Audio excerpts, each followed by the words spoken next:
إدارة الزمالك تترقب إخطار من المدرب الكولومبي. مصدر من داخل نادي الزمالك أكد أن إدارة النادي تترقب حاليا خطاب رسمي من المدرب الكولومبي خوان كارلوس أوسوريو المدير الفني للقلعة البيضاء، حيث يتواجد أوسوريو حاليا في بلاده من أجل قضاء الأجازة في ظل فترة الراحة السلبية الحالية قبل الموسم الجديد وعقب الخروج من البطولة العربية.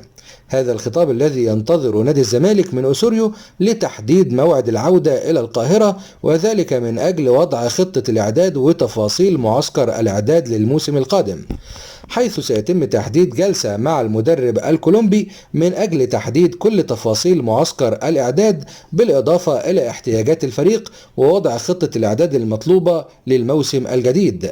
حيث يتواجد الفريق ككل في راحة حاليا ويتواجد أوسوريو في بلاده قبل العودة من أجل الاستعداد للموسم القادم.